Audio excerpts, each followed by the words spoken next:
Саламатсыздарбы, кадырман көрөрмандар. УТРК чүйдө түшкү конок теле долбоору студияда Кундуз Исмаилова. Түшкү конок теле долбоору ар дайым элибизге мыкты кызмат кылган үлгүлүү инсандардын ийгилигин, алар жараткан мыкты иштерди, саамалыктарды даңазалап келет. Бүгүн да биздин коногубуз медицина илимдеринин кандидаты, Сеннамед клиникасынын негиздөөчүсү, көпчүлүк Кыргыз элине гана эмес, Орто Азияда өз орду бар медицина тармагында ополтоодой иштерди аткарган Шайлообек Үркүнбаев. Саламатсызбы ага? Саламатчылык, assalamu алейкум. Иштериңиздер жакшыбы? Учурда күз келип, сиздин клиникага дагы кайрылган инсандар абдан көп. Азыр күз келгендигинде кайсы оорулар боюнча кайрылгандар болууда? Мезгил алмашып дегендей. Биринчиден УТРКга мен ыраазычылыкты белгилеп кетем. Конокко чакырганыңар үчүн. Албетте, эң керектүү адамга эң пайдалуу политика эмес, эң кымбат ден соолук, ошо ден соолук жөнүндө сүйлөшөбүз. Колдон келишинче мен ошо силердин сурооңорго жооп берүүгө аракет кылам. Сурооңарды узаткыла. Мен биринчи эле айтып кетерим. Мынакей бул жакта телефондор жазылып турат. Кимде ким ушу телефон менен, биздин WhatsApp телефон менен чалып, эки адамга жетишип калса, биздин бардык кызматка 30% скидка кылабыз. Арзандатууларга. Арзандатуу. 5 адам, кийинки 3 адам анда 15%дан арзандатып алат. Андыктан шашылгыла. Мен айтып кетерим, азыр ошого жооп берем. Сиздин сурооңузга күзүндө кандай оорулар күчөйт? Күзүндө деги эле бардык оорулар күчөйт.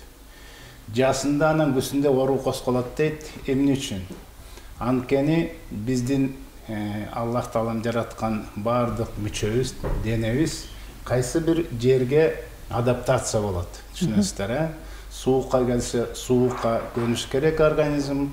Ошого каршы, суукка каршы күрөшүү, ызыкка бара турган болсо, ызыкка каршы күрөшүү, ушу биздин түзүлгөн организм ошого ынанат да, ошого калпын алып келип туруп адаптация болот деп коет орусча. Ошондуктан азыркы биз эмне үчүн ооруйбуз? Ызыктан тез эле суук болуп кетти. Суук болуп кеткенге биздин организм ошого калыптанганча кандайдыр бир убакыт өтөт, ошол убакта жанагындай оорулар козголгондо ошодон болот. Ижасында да ошо сууктан ызыкка өткөндө. Андан тышкары Кыргызда изилтелине билесиңер, күзүндө козголгон оорулар, илешкен оорулар, жин шайтан зыян кылган оорулар деп те келет го. Вот ошо күзүндө да күчөйт деп келет. Күчөйт, ошондо да көбөйгөндөрдү байкайбыз. Ошо жана илешкен менен ооруган, жин шайтан зыян берген ооруларда күчөйгөн ушул күз убак болуп келет. Саламатсызбы, түшкү конок теле долбоору. Шайлообек мырза, сизге менин суроом бар эле. 7 жаштагы кызым ден соолугу жакшынакай эле болчу. 3 жылдан бери эпилепсияга кабылды дейт. Бул эмнеден болушу мүмкүн, сизге кантип кайрылса болот? Эпилепсия бул өзү неврология оорусуна кирет, билесиңер. Бирок неврологдор эле болуп тургандыр, эпилепсияны дүйнө жүзүндө деги эле эч ким дарылаган эмес. Бул жана талма оорусу, талма ооруларында түрлөрү болот, билесиңер. Эгерде бул 7 жылдан бери эчтеке болбой эле эми башталган турган болсо, бул приобретенный, анда дарылаш оңоюраак болот. Эми кимдир бирөөгө калыптыр, биз үчүн чындык. Буга шайтан зыян берет десек, биз калп айтпайбыз. Бул сөзсүз боло турган иши болуп жатат. Биз дем салуу менен канчалар айыккандарын байкап атабыз.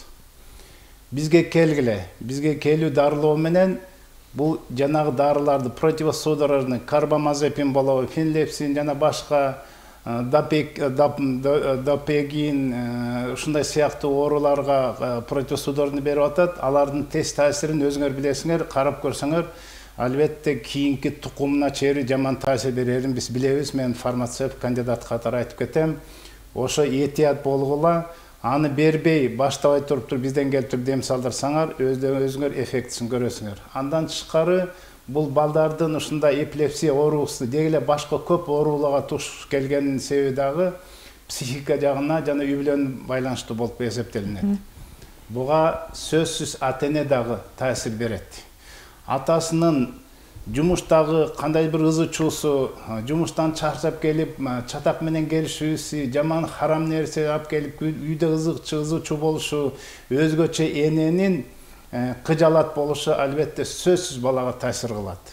Биз эне менен психологиялык жактан энеге дем салып, эненин жанагы ичиндеги буктарын, кыжалаттыгын, ички психикалык травмаларын жок кылуу менен балалардын да жакшы болгонун көп байкап жатабыз. Анткени бул бала үчүн мен силерге айтып коеюн. Өзгөчө эне вселенная деп коет да. Силердин түйүлдүк болуп жатыныңарга кирер менен бала ошо аял апасы менен кошо жашайт, кошо дем алат, кошо уктайт, кошо турат, кошо тамактанат дегеле бүт акыл калчоосу, мышлениясы бүт түгү эне менен болот. Төрөлгөндөн кийин жана өлгөнчө да ошо байланыш болот. Бул психология жагынан дегеле медицина жагынан далилдегендер көп. Ошон үчүн мен айтып кетет элем, энеси, атасы кошо дем салдырып бизге келип психологиялык жактан терапия өтсө, андан да жакшы болот деп кетем мен. Абдан жакшы болот экен. Демек, сиздерге кайрылса болот. Саламатсыздарбы, түшкү конок теле долбоору. Менин келинчегим төрөттөн кийин орукчан болуп калды. Ар жума күндөрү букулдап ыйлай берет дейт. Карабалтадан байланышка чыгаттыр. Өзгөчө демек, жума күндөрү эле ыйлайт экен. Эми мындай маселе бар, кандай бир өзгөчө күндөр дагы бир өзгөчө болгондуктан кандайдыр бир сыр бар буда. Муну дагы байкашыбыз керек. Төрөттөн кийин стресс, травма алды дегендерди көп угасыңар. Төрөттөн кийин жели кабыз болуп кетти. Төрөттөн кийин өзүн жакшы кармай албай калды. Кыжалат болуп, стресс болуп, бук болуп, ыйлак керек болсо жашабай калды дегендерди көп угабыз. Бул төрөт албетте таасир бергендиктен биз айтабыз. Медицина эгер билбей турган болсо, албетте билбейт медицина.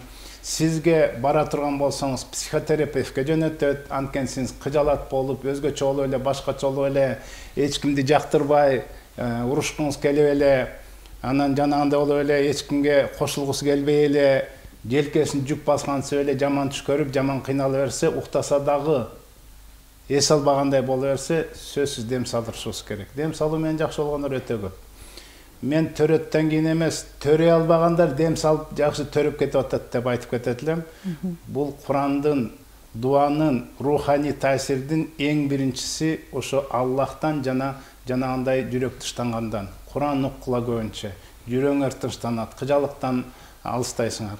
Эми Куранды кантип угуш керекти дагы биз үйрөтөбүз. Дагы да бизге чалгыла, биздин молдолор кантип коргонушту, кантип төрөткө алдын алышты, төрөткө барарда эмне дуа кылышты, төрөп атканда кандай дуа менен жатышты үйрөтөт. Мунун бардыгы маанилүү.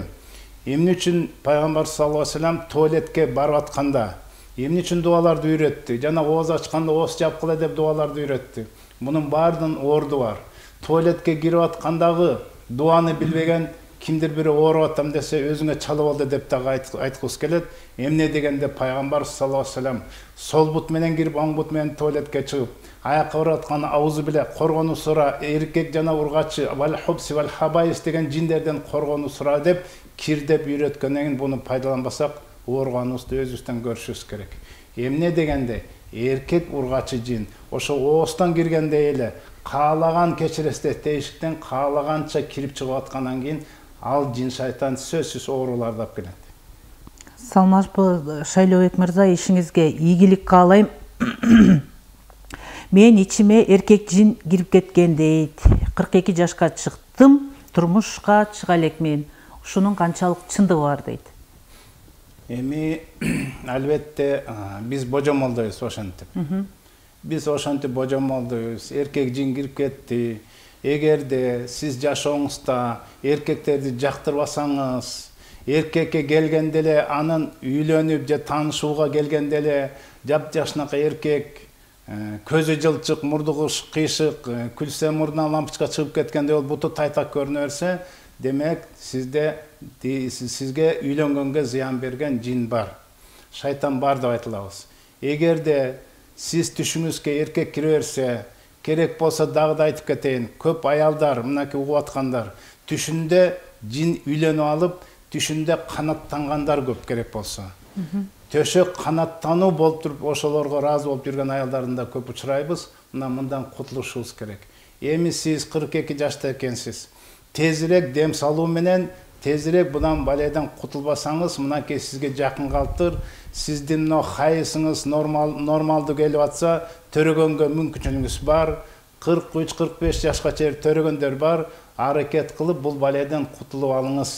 Эми ал жин үйленип кирдиби, сыйкыр менен кирдиби, өч алып кирдиби, же чечинип атканда, күнөө кылып атканда, жылаңач бийлеп атканда, же көлдө плавкачан жүргөндө кирди биз билбейбиз. Биз билебиз жин зыян кылып атканын bundan тезирээк кутулуула. Кантип чалсаңар бизде үйрөтүп берет молдолор. Канткенде кутуласыңар.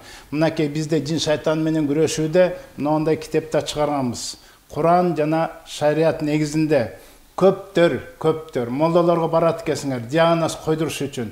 Алар тамырыңарды кармайт экен, сенде жин бар, жин жок, көз тийип бир анан кара дуа бар экен деп диагноз коет имиш да, ошону менен ыраазы болуп жүрүп атсыңар. Менде кара дуаны бар деген молдо, пускай аны куткарганга силерге аракет кылып берсин. Ногул китепте эч кандай молдого барыштын да кереги жок. Бул китептен симптоматический деп коет. Мына симптоматический буну ачып алып окуп алып, бул китептен сизде кандай жин бар, кайсы сыйкыр менен кирген, көз тийип киргенби, түштөгү сиздин симптомдоңуз, уйкуганда жаман түш көрө берем, ыпластар өлгөндөрдү көрө берем, жана басырып басат, өңүңүздө кандай явлениялар болот, жактырбайм, күйөөгө тийгим келбейт, кыжалат болуп урушкум келе берет, тез эле чарчап калдым, жапжашынакай жүзүнөн бусулуп кетет, жашынакайлар ажырашып кете берет, ушу сыяктуу сонун симптомдор менен өзүңөр эле диагноз кое алсаңар болот. Ал үчүн молдого барыштын кереги жок. Мына ошон үчүн мен айтып кетет элем, көбүрөөк кайрылгыла молдолорго, китепти да алып окугула. Бизде молдолор, бизде 7 же 10 жол дем салат дегенде, булар шайлабек өздөрүнө байлап алат дейт да, байлап алат эмес. 10 дем салдырганда 10 теманы үйрөтөт. Кантип сиз баледен кутуласыз. Сиз ооруганда дуа кылып атасыз да, дуаңыз кабыл болбой аткан үчүн оору аякпай атат. Эмне үчүн кабыл болбой атат? Анткени сиздин күнөөңүз бар, шүгүр кылбайсыз, налый бересиз. Балким сыйкыр бар, балким сизде каргаша бар, Кудай сактасын, Кудай каргашадан. Ошон үчүн дуаңыз кабыл болбой, жанагы шифа таппаганда ошодон албетте бизде кантип ошо баледен куткуруп, кантип тоба кылып, жанагы канткенде шифа табыштын бүттүгүн үйрөтөт. Өзүбүзгө биз эч убакта байлабайбыз. Биздин эң бир максат ошо 7 күн же 10 күн ичинде кантип өзүңөр менен жин шайтандар менен күрөшүп, өлгөнчө күрөшө турган абалда, ошол эле жатканда тургандагы, көпчүлүккө киргенде балдар чыркырап ыйлап калганда, ошого бардыгына үйрөтө турган абалда силерди үйрөтүп туруп анан кийин узатабыз. Дагы да кайталап кетейин, биринчи азыр кошулгандар. Чалгыла эки адам биринчи чалса, ошого 30% бүт услугаларга арзандатуу болот. Кийинки үчөөнү 15%. Дагы да айтып кетейин, бизде услугалар өтө көп. Массаж алса болот, хижама алса болот, бизден дарылардан алса болот, дем салдырса болот, хирургиялык жагынан центр голодания бар, бизде фитобочка бар, толкой жакшы электромассажга чейин услугалар бар. Пайдаланып, чалып калгыла. Мынакей сиздердин телевидениеге чакырып, ушул моменттерге силерге дагы ушу кичине колдоо менен чакырганыңызга ыраазычылык менен ушу жанагындай чалып сурап калган, силердин УТРКдан чалдык деп белгилеп калгандарга жанагындай арзандатуу бар деп айтып кетмекчимин. Абдан жакшы. Сиз жогоруда Куран угуунундагы өзүнүн жол жобосу бар дедиңиз. Ушуга токтоло кетсеңиз. Ооба. Bizde oru emneden payda olup atат. Жүрөктө тынчтык жок. Бардык ооруlar психосоматика деген диагноз, медицина менен коллегаларым угуп аткандыр. Психо деген рух деген сөз, сом деген дене, сенин сом денең орган, психика байланышкан деген диагнозду ар бир врач коет. Керек болсо стресс, язва деген диагноздорду коюшуп атат. Бардык ооруlar психикага байланышканын биз билдик, аны танбайт эч ким. Бирок психо деген бул рух деген сөз. А рухту дары менен дарылабайт. Рухту Аллах гана дарылайт. Куранда Аллах Таалам өзү айтып атат. Куран шифа деди, сөзсүз шифа. Ал бөлгөн эмес, жини бар, жини жок, аял оору, эркек оору, ички, сырткы бардыгына шифа. Мына ошон үчүн кимде ким ниети менен жакшы коюп, ушу шифа экенине толук ишенсе, мына ошол шифа табат. Анткени толук шифа Куранда шарт коюп койгон Аллах Таала. Иман келтиргендерге, иман келтиргиле, силерге сөзсүз шифа деди. Шифа таппагандар өзүбүздүн иманыбызды текшерели. Андан тышкары мен айтып кеттим, жүрөктө тынчтык жок. Жүрөк мен да айтып кететилим силерге. Ме бардығын чогултуп өйрөткөн информация. Жакшы жаманды, өзгөчө жаманды жакшы чогултат экен. Бирөө да азыр өмүрдөн сактап калды десе эч ким карабайт интернеттен. Бирөөдүн кулагын кесип кетти, мурдун кесип кетсе толгон токой информация толуп атат. Аяка канчалар кирип комментарий менен кырылышып аткандарды көрөбүз. Мынакей эч убакта иргебейт, а жүрөк мына оорусу мына ушул жерден келет. Жүрөк бардын кабыл алат, жүрөгүм бүкүттүкү болуп атат, жүрөгүм сезип туруп атат, жүрөгүм толкунданып атат. Керек болсо жакшы эмоциядан да жүрөгүм менен жакшы көрүп калдым. Мен сизге айтайынчы, бөйрөгүм менен мен сизди жакшы көрүп калдым деп. Кандай болуп калды? Окшошпайт да. Бардыгы жүрөк. Керек болсо бүт дүйнө жүзүндө мына жүрөк түйүлөйт. Кайерде бол ичегинди сууралып үйлөгөн. Мына жүрөк болгондуктан жүрөктө тынчтык жок. Ошон оорулардын бүттүгү ушудан келет. Муштумда эт бар деген пайгамбар саллаллаху алейхи ошол сак болсо бардык дене сак, ошо муштумдай эт денедеги оору болсо бардык дене оору, албетте ал жүрөк. Эми жүрөктү кантип дарылайбыз? Ким дарылайт деп ойлойсуз? Көптөр айтат кардиологдор. Жок, кардиологдордун көптөрү билбей эле, себеби менен иштебей эле көптөр өлүмгө алып келгенде ошол дары менен пичкат ете берип. Мына мен айтып кетет элем, Куранда Аллах Таала өзү айтып атат, кардиолог эмес, бул жүрөктү Аллахты эстөө менен адам эс алат, тынчтанат дейт. Аллахты эстөө менен. Мен жана айтып аткан Куранды угуу Аллахты эстөөдүн биринчи орунда турат. Абдан жакшы. Саламатсыздарбы? Түшкү конок теле долбоору ишиңиздерде ар дайым ийгилик болсун. Менин балам 7 жашка чыкты. 3 жашында сүннөткө отургузганбыз. Сүннөткө отургузгандан кийин төшөгө ушатып коюп жатат. Демек 4 жылдан бери. Демек балаңыз чоочуп калды деп эсептейбиз биз. Эмне дегенде билесиңер, кандайдыр бир моральный стресс алып бирдекени чоочуп калганда, корккондо жана булгап жиберди дегенде жөн айтылбайт. Балаңызга сөзсүз дем салдырыңыз. Эми мен мындай айтып кетет элем. 3 жаш анан 5 жашта отурсат деген кандайдыр бир ырым кылып алышканда, андай эмес. Шарият боюнча төрөлгөндөн кийин 7 күндөн кийин эле отургузса берсе болот. Мен балдарымды ошондой эле отургузгам. Эмне дегенде кичинекей жаңы төрөлгөндө оңой, каныбайт керек болсо. Оңой эле кутулуп кетет. Мындай өзгөчө 5 жашка жеткен баланы отургузганда бул барып алып туруп көрөт. Кандай эмне болуп атат? Каршы эле өзүнүн ауратын түйүн менен кесип кеткендей стресс, ыйлаган, ызычуу бардыгы коркуу мына ушудан келет. А корккондо жин шайтан кирет деп билесиңер өзүңөр. Жаш шайтандын эң биринчи шарты корккондо, чочуганда кирет, кыжалат болгондо, кырылышканда, күнөө болгондо деген эң негизги мына балаңыз коркуп калган, стресс алып калган, андыктан тезирээк дем салдырып аяктырганга аракет кылыңыз. Саламатсыздарбы? Шайлообек мырза, сиздин ишиңизге ийгилик каалайбыз. Менин балам азыр 22 жашта. Былтыр катуу шамалда калып, ошондон кийин денесинде калтырак калды дейт. Катуу шамалдан кийин. Катуу шамалдан кийин денесинде калтырак калып, эми эгерде невропатология жагынан, дерматология жагынан эч кандай жардам бербей, ушундай болуп аткан болсо сөзсүз келсин. Коркуп калган ал. Денеси эмнеден калтырап калды? Үшүктөн эч убакта дене калтырабайт. Канчалык үшүккө калып калгандардын баасы денеси калтыра берсе, бул жерден кандайдыр бир үшүккө шылтаганда туура эмес. Бул жерден биз айтабыз, бул балада мурунтан кандайдыр бир зыян кылган, жаман көз тийген, жаман сыйкыр бардыр. Ал ошол убакта ушуну себеп кылып алып туруп күчөгөн дагы деп айтылат. Кандайдыр бир себептер менен күчөйт. Кийин өзүнү алып жүргөн, өзүндө илешип жүргөн жин шайтан байкап атасыңарбы?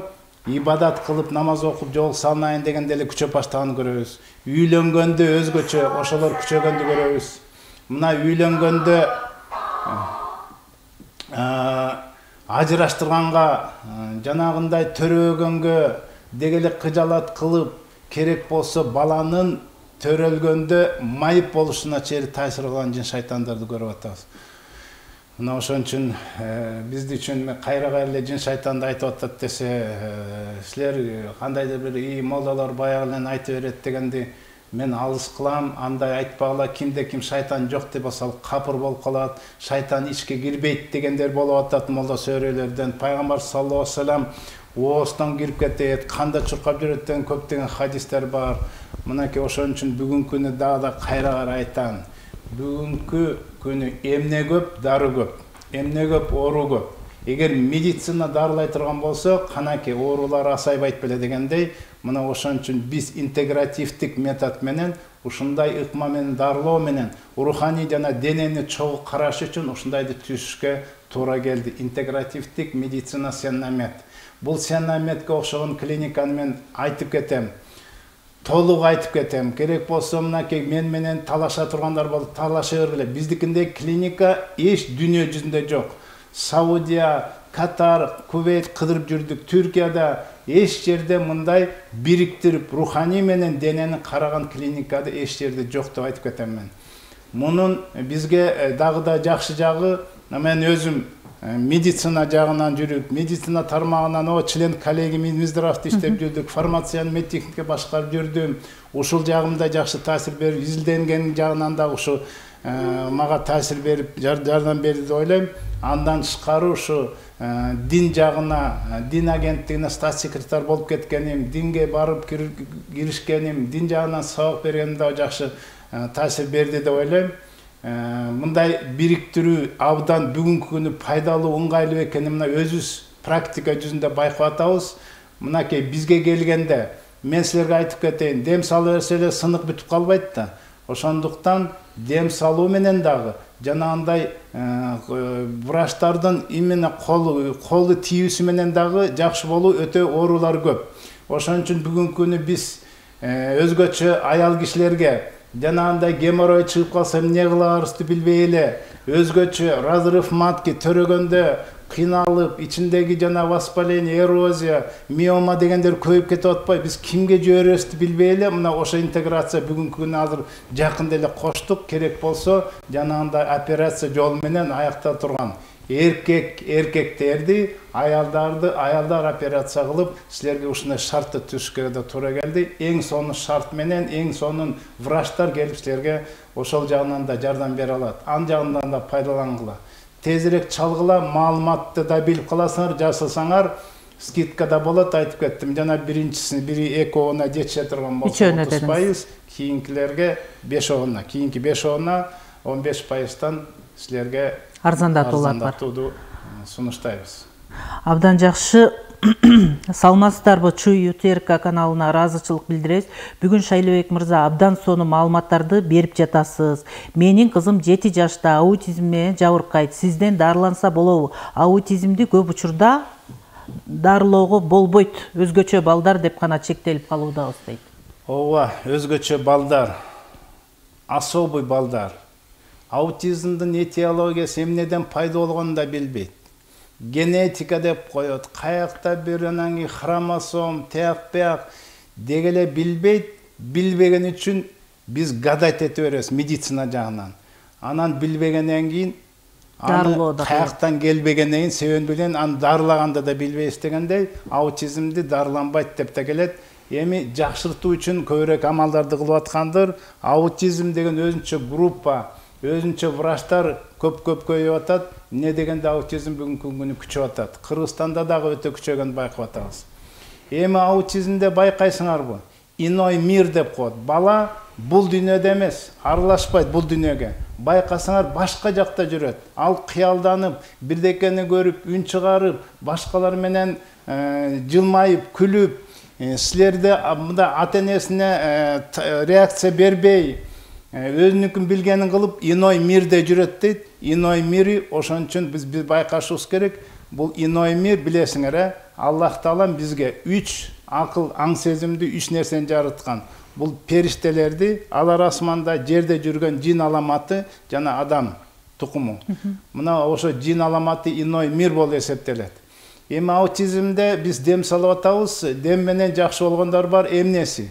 Аутизмде мисалы слабоумие менен агрессиялар күчөйт да. Эми башка не реагирует, анан башканы не өтпөйт, атын айтпайт, ушундай нерселер бар го, чымчып жиберет. Ошонун ичинен слабоумияны бул вопрос времени дейбиз, анткени 7-ге чыккан баланын деп акылы 2 жашка жетпегенде эле болот, ушундай слабоумие жана агрессия башталат. Силер байкап атасыңар, тим эле ал агрессиясы бирдекени чалкала берет, эчтекени укпайт, бирөөдү чымчыр уруу берет. Мына ушул агрессиясы дем салуу менен жакшылыгын байкап атабыз да. Ошон үчүн өтө чоңой электе ошол балдарга көбүрөөк дем салдырып, анткени чоңойгондон кийин алыңар жетпей калат, күч жетпей калат. Аны кандай таасир кыла алабыз деп кийин анан кеч болгондо ойлонбой, ошо азыртан периодически өзүңөргө үйрөтөбүз, дем салганды дем салып жүрсөңөр, агрессиясы азайып, анан иш аракети, башкага ата-энеге болгон көңүлү, вниманиясы акырындап көбөйөт. Абдан жакшы. Саламатсызбы? Менин сол жак капталым зыркырап күн-түн ооруй берет, муздап турат. Эмнеден болушу мүмкүн? Мындайды анча-мынча текшерип көрүп, жүрөк бияктагын текшерип, прединсультное состояние деп да коет да. Анткени прединсультное состоянияда бир жак анемия болуп, кан жакшы чуркабай эле ушундай боло бергендиктен, анан эмне канды жакшы айланта турган, анан расширяющий, анан улучшающий кровообращение жана успокоительный берип, ушинтип эле дарылайт. Эми анын себебин да билишибиз керек. Балким грыжа бардыр, эмне бардыр, медицина жагынан таппай атса, биз айтабыз, сөзсүз бизге лечение келгиле. Эң негизи биздин леченияда жанагындай хижама алуу менен да өтө жакшы болгондор көп. Хижама бул эмне? Жаман канды, кереги жок канды керектүү жерден алып салып, жана кан айлана турган, бутта, аягында болобу, колуңарда болобу, чымырып аткан жериңер болобу, бөйрөңөр болобу, башы ошол туштан алып туруп, жакшы сакайтканга сонун мүмкүнчүлүктөр бар. Мына мен өзүм көп пайдаланам. Мен 1 жылда 6 жолу хижама алам. Мен ооруган үчүн албайм. Алхамдулилла, мен оорубайм. Мен дары ичпейм. Мына угуп аткандар, сотрудниктер, үйдөгүлөрүм угуп аткандар, мен дары ичпейм. Ичким де келбейт, мен аны жактырбайм. Мен ооруну ардайым алдын алам. Мынакей азырда бул жакта мен хижама алуу кече эле алгам, аркама 1 жума мурун алгам. Мынакей ушинтип банка коюп турам. Эмне дегенде биз каныбызды жаңыртып турушубуз керек. Жаштардын каны суюк деп ошончун айтат да. Алар үшүбөйт, чуркаса дагы мустакта деле жүрөт, мустак суу эчтеке болбойт. Эмне үчүн? Анткени каны суюк дегенде ошол кан жакшы айланат суюк болсо. Дегеле хижаманын айтып берсе укмуштай таасирлери бар. Дагы да айтып атам, мен ооруган үчүн албайм, оорубаш үчүн алам. Мен өзүм дем салам, дем салдырам. Мен ооруган үчүн эмес, оорубаш үчүн. Дагы да дем салуу деселе баары эле крышасы кетип калып, жиндеп калгандарга дем салат деп ойлойт. Жок, андай эмес. Медицинада профилактика дегенди билесиңер. Предварительно алдын ала көрүү дегенди билесиңер, Дем салууду да алдын ала пайдалангыла. Мынакей биздин сотрудниктер көптөгөр үй-бүлөсү менен келип дем салдырат. Ооруган үчүн эмес, ошо дем салдыруу менен жүрөк тынчтанат, оорулар азаят, жанагы көз тийүү болсо алдын алат, кара дуа кылса алдын алат. Деле түркүн жаман оорулардын алдын алуу менен дем салдыргыла деп да айтып кетет элем. Ушул жерден пайдаланып, анча-мынча молдолор бар эмес. Дем салсаң сенде жин бар, жин жок деген ой менен демди кандайдыр жиндилерге гана дем салат деген ой киргизип атканы мен туура эмес деп эсептейм. Дем сала бер. Ал жинге эмес, баарына эмес, Куранда Аллах бардыгына шифадан кийин керек болсо бели органдар, мынакей муундары, артроз дейли, полиартрит дейли бардыгы сакайып атканы мына Аллах Таалам бул жерден шифа берип атат. Биздин организмибиз өтө татаал, өтө процесстер көп. Ушу дем алганда эле дем алуунун процессин айтып отурса, бул мээбиз жетпейт адамдын. Ошондуктан бул процессти оңдош үчүн медицина түшүнбөйт. Дагы бир жерин айтайын, медицинада много витамин, D витамин, буну ичкиле, тигил ичкиле деп берет, Витаминди ичүү менен ал организмге витамин барып калбайт. Витаминди дагы да айтып коеюн, организм өзү ошол витаминди бөлүп чыгат. Биз шорп ичебиз, койдун шорпосу. Илгертен каякта кыргыздар витамин деп ойлочу эле. Шорп ичүү менен, суу менен эле жүрүп эле койдун түшкөн жакшы бүт элементтеринен сонун витаминдер өздөрү пайда болуп, мынакей кыргыздар кандай күчтүү жүргөнүн байкайт элек. Мына бүгүнкү витаминдер өздөрү деле витамин эмес. Витамин деп аптекадан алгандан формуласы окшодур, бирок таасир андай эмес. Анткени витамин өтө кымбат турат. Мына ошон үчүн айтып кетет элем, дем салдыргыла.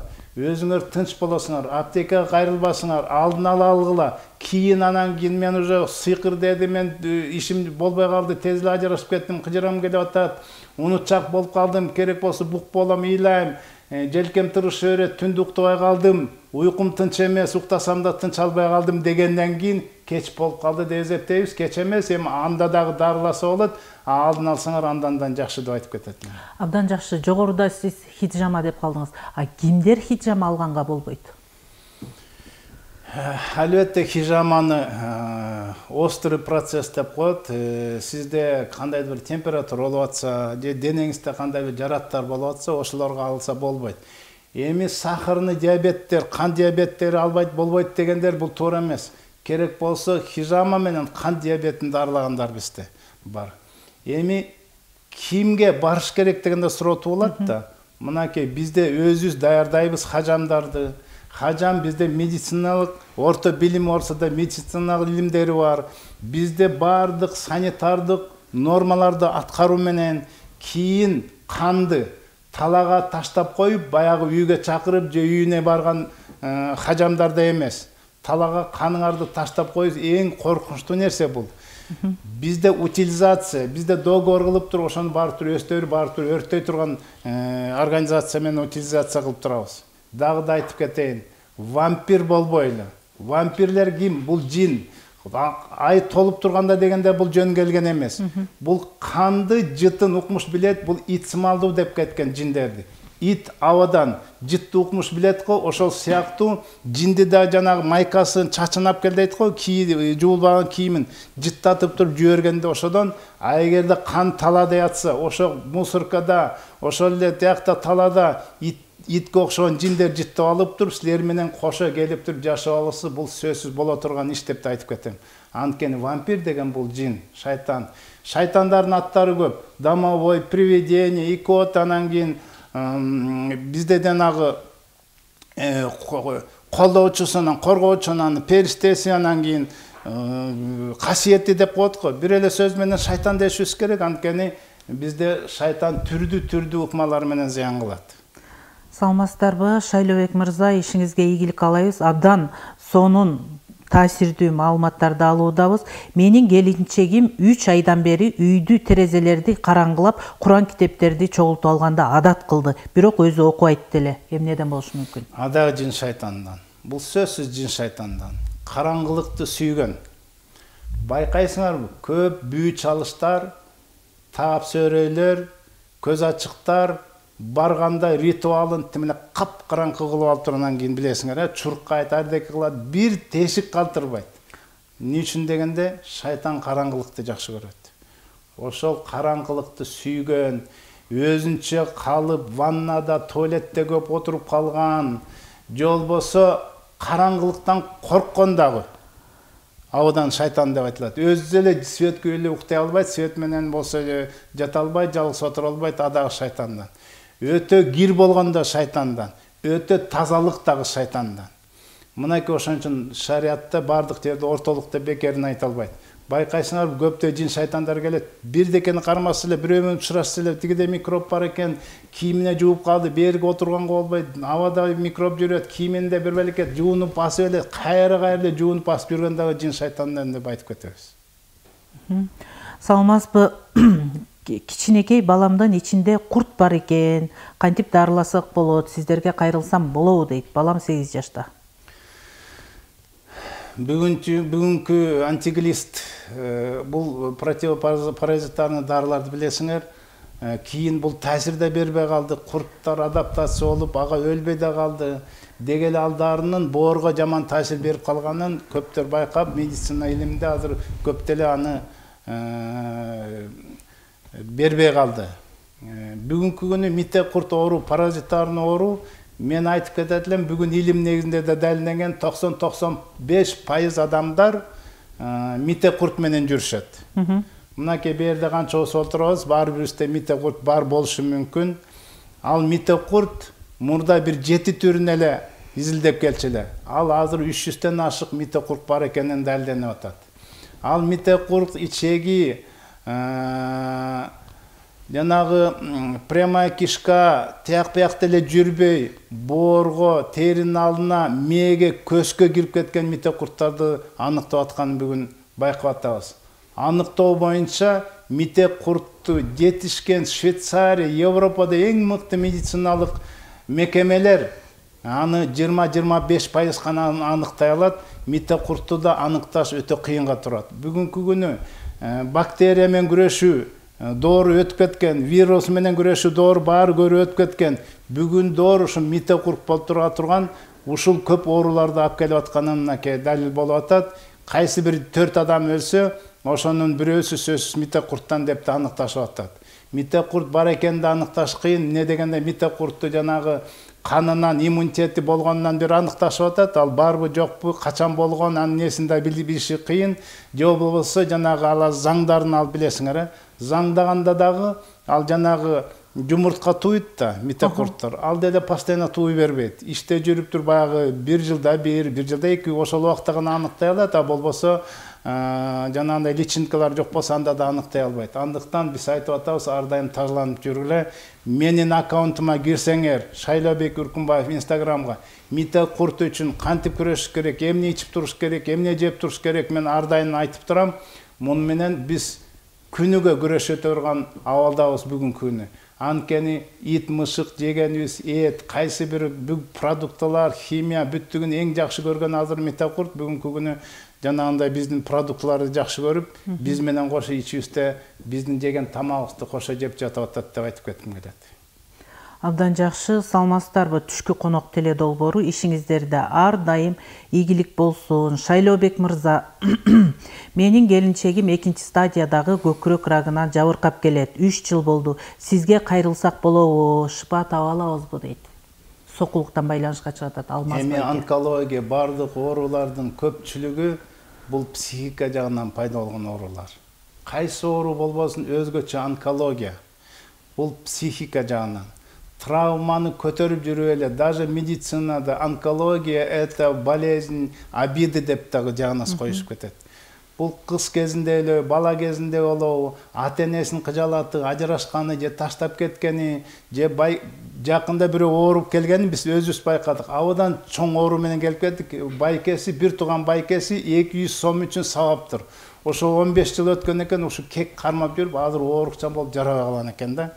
200 сомду мага ра көрбөй, ушинтип жанагы биз психологический эме кылсак ыйлап атат да.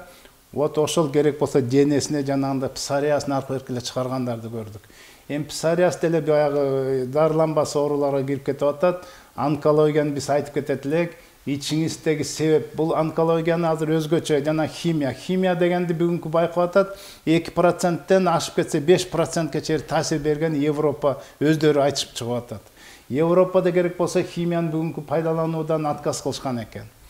Эми химия дегенде эле бир ойлошот, ошол бактерия өлтүрөр, ошол жанагы онкологиялык бактерияны өлтүрөр, ошол менен кошо керектүү клеткаларды кошо өлтүрөт ал. Анан кийин ал оору башка жактан чыгат. Ал бизден эмес деп коюшу мүмкүн, бирок ошол эле көкүрөгү ооруп химия алса, кийин ичегинен чыгат, башка оорусунан чыгат, денесине жарап, печенден чыгат, деги башка жагынан чыга берип, эмне үчүн чыгат? Анткени иммунитет өлөт бул жерде. Мен айтып кеткеним албетте эң биринчи. Мен айтып кетерим дагы, лечение, дарылоодо 4 ыкманы пайдаланышыбыз керек. 4 нерсени бул эң биринчи бизге керектүү. Мен кыскача айтып кетем.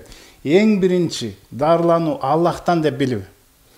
Аллахтан деп билүү, ошон үчүн дарыланат, керек болсо башка врачтар да билиш керек ал Аллахтан экен. Мына бизде керек болсо Куран окуп атабыз. Экинчи, жакшы мамиле кылуу, көңүлүн алуу. Бул психика жагынан жакшылап мамиле кылып туруп, себебин издөө. Мынакей бул маселеде дагы услугада бизде дагы пайдаланып атабыз. Үчүнчүсү жакшы шарт түшүү. Шарт жөнүндө дагы чалсаңар бизде болгондордун баары шарт.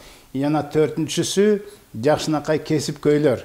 Бизде эң мыкты моллолор, 5-6 молда центральный Ошто, мынакей Ошко чалсаңар да болот, кстати. Ошко мындай сон ачып бердик. Мынакей мен айтып кетет элем, дүйнө жүзүндө бардык врачтар билиш керек. Эң биринчи шифа бул Аллахтан десе, мынакей ошондо шифа болот. Болбосо канча дары берсе дагы аякпагандар көп болуп атат. Ошо дары шифа деп таба алган үчүн биз өзүбүз аякпай атабыз. Мына ошон үчүн бир гана Аллахка ишенүү менен Аллах койгон шарты иман келтириле деген шифа Аллахтан деп билсек, Аллах сөзсүз жакшы ишениш берсек, кайсы бир нерсени себеп кылып аяктырып коет. Абдан жакшы. Дем салуу менен сонун сакаясыз. Анткени дем салуу менен жүрөгүңүз тынчтанат. Сиз көкөрөңүз ооруган адам, сизде травма көп. Балким күйөөңүзгө, үйлөнгенден канейнеңизге дегеле абысын толон туркой, керек болсо баягы тамашачындыгын айтып коюп атам кыздарга. Биринчи жигитти таштап кетсе эле ошо кыжалат болуп жүргөндөр толтур экен да. Мисалга айтып атам да, мисал. Ошондой мисалдар толтура болушу мүмкүн. Причинаны сууруп чыгышыбыз керек. Бизге келгиле. Мен өзүм психологмун, аялдардан психолог бар. Психологду биз пайдаланабыз себеби үчүн. Ошо жанагындай баягы анча-мынча психологдор да чыгып атпайбы? Бул өздөрүн психолог дегендер. Бизде накта ушу шариат менен кошо призмасы менен карап, Аллахка таваккелип таяндырып туруп, ички буңарды сыртка чыгарып, гешталь деген балекетти жаап, жанагындай травмаңарды өчүрүп туруп, анан кийин себеби менен анан кийин алып салгандан кийин дарылансаңар, эффект мындай болот. Абдан жакшы. Дем салынган деп калдык. Дем салынган шафран суусу жөнүндө. Бул жерде мен айтсаңыз. Көптөр мындай суу башка жактан сатып атканда көрөсүңөр эми. Шайлобек сатып баштагандан кийин башкалар илип кеткенин көрөсүңөр. Дем салынган шафран суу. Бизде сатып атабыз кичине силерге жеңил болуш үчүн деп. Көптөрү биз үйдү кантип тазалайбыз, үйгө эмне кылышыбыз керек, молдо чакырабыз деп чыгабыз. Молдо силердин үйүңөрдү тазалап бербейт. Мына могул жерде айтканбыз. Мен силерге айтып кетейин. Үйдү тазалаш үчүн мен силерге мындай суроо берем. Сиз тишиңизди өзүңүз жууйсузбу, тазалайсызбы? Ооба. Туалетке барганда өзүңүз тазалайсызбы? Идиш аякты өзүңүз жууп тазалайсызбы? Ооба дейт. Жин шайтанга келгенде эле бирөөгө тазалаттырышыбыз керек. Андай эмес. Андан беш бетер жин шайтандан өзүбүз бассак турсак тазаланып турушубуз керек. Аны биз үйрөтөбүз. Алдын ала тазаланыш үчүн мындай жеңилдик кылып берип атабыз. Муга да көнүп албагыла, үйрөнүп албагыла. Мынакей бул шафран, дем салынган шафран суусу. Буга мен дагы дем салдым. Шафран деген Куранда келет. Муну мен айтып кетерим мынакей. Бул жерден мынакей мындай менен үйлөргө, мындай сары нерселерге болот. Ак нерсе этият болуш керек, кичине саргайып калышы мүмкүн. Ошого гана опасение. Бурчтарга, өзгөчө машинеге бисмилла деп отурганды билбейбиз. Машинеге чачкыла. Өткөндө бирөө абадан айтат, чыркырып эле туруп балам ыйлай берчиле дейт, 2 жаштагы. Денесине полностью мен айткандай чачып чыктым эле дейт, сонун болуп бир жумадан бери жыргап калдым деп отурат. Мына ушундай басырык баса эмне болуп, мындай жеңилдик кылып, бирок дагы да айтып атам, бул башталышы үчүн, бирок өзүңөр дем салып, өзүңөргө Куран окуп, өзүңөргө тазаланууну үйрөнүп алып бизге келип, жана өлгөнчө шайтан менен күрөшөлү. Өзүбүздү өзүбүз тазалайлы. Салмазбы Шайлобек мырза, мени бооруң чоңоюп кеткенде больница ооруканадан чыгарып салганына 3 жыл болду. Сизге барсам болобу? Эң сонун болот. Боор, печень. Анын себептери көп. Арыктар ойлойт биздин боорубуз нормальный, май басып. Арыктар ченеми жок жей берсе, бүгүнкү күнү сахара содержащий кант, ундан өзгөчө биринчи, экинчи высший сорт жегендердин силердин бооруңарды май баскан, арык болсоңор да май баскан деп айтып кетем. Эми мындан тазалануу керек, өзгөрүлүү керек. Менин аккаунтума, Инстаграмга Шайлобек Үркүнбаевга кирсеңер, ошо боорду кантип тазалабыз, кантип өзгөрүлөбүз, кандай тамакты жейбиз, канча жейбиз, ошону мен силерге айтып берем. Көптөргө мындай бар да, май жесем ошо май семирип кетет. Май эч убакта майга айланбайт. Дагы да кайталап кетейин. Май расщепление болот, эч убакта май болбойт. Силерге май болгон нерселер ошо кант, чай ичип атасыңарбы, мороженое жеп атасыңарбы, пирожный жеп атасыңарбы, ун, беш бармак камыр жеп атасыңарбы, жанагындай боорсок жеп атасыңарбы, ошол май болот барып. Ошол глюкозага айланып, анан кийин жырга айланган ошодон. Эми ал жөнүндө айта берсе көп. Анан беш бармак демекчи. Беш бармакты жей бергиле. Тескерисинче беш бармак, куйрук, чучук, карта, каймак, сары май, сонун нерселер бар Кыргызда. Болгондо эми ченем менен жергиле. Мен өткөндө бирөөгө жегиле десе мен кыйналып атам дейт. Албетте, ачык олтуруп суу ичсең кыйналасың. Ченем менен жеш керек. Ал ченем менен жебей эле ооруп калып, шылтоосу мен же деп айтты эле кайра кыйналып калдым дегендер өзүңөрдөн көргүлө. Анткени биз ченем менен жеп, мен өзүм да ченем менен жейм. Ошо ченемди билишибиз керек. Абдан жакшы. Сеннамед клиникасы кайсы ооруларга, кайсы дартка дава болот? Кайсы ооруларды дарылайсыз, тизмектеп бере аласызбы дейт? Эми бүгүнкү күнү мен мурда айтчым, хирургиялык ооруларды гана эмес, башкасына биз аракет кылабыз. Жардам бергенге деп айтып кеттим. Бүгүнкү күнү хирургиялык оору жагына дагы. Мынакей бизде поликлиника деп айтып кетели, ошол жагы да бар. Бизде мынакей уролог бар, гинеколог бар, педиатрус бар, гастроэнтерологус бар, невропатолог, ушул сыяктуу врачтар бар.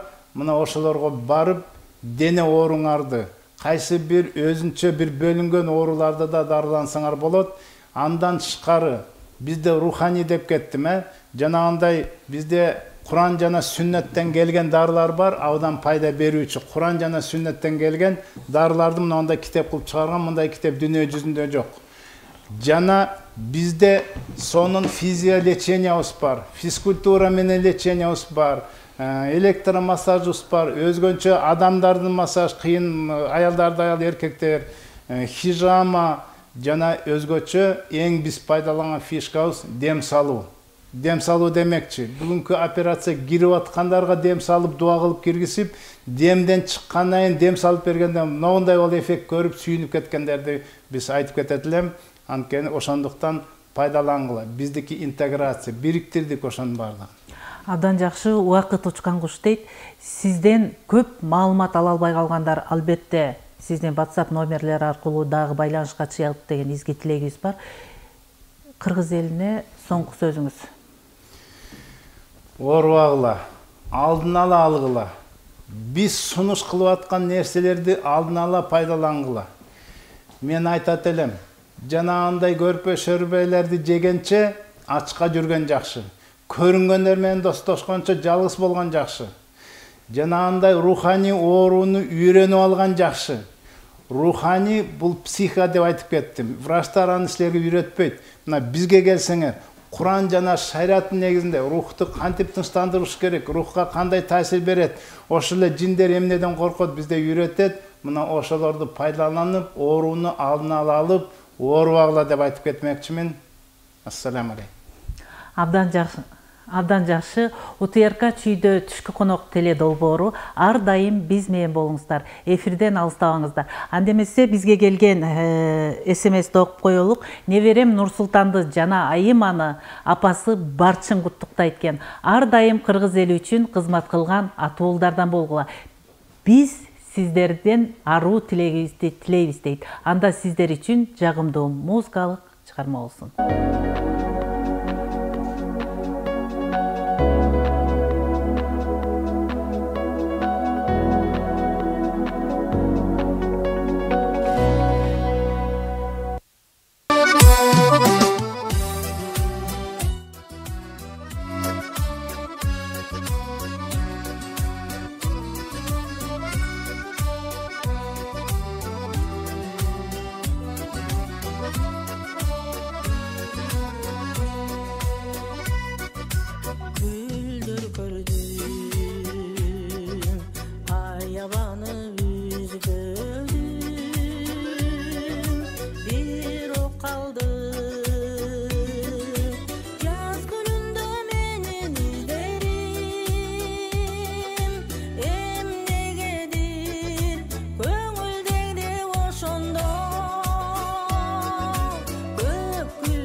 УТРК чүйдө түшкү конок теледолбоору иш күнүбүз ийгиликтүү улансын деп анда клипке көңүл бурсак.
sticky.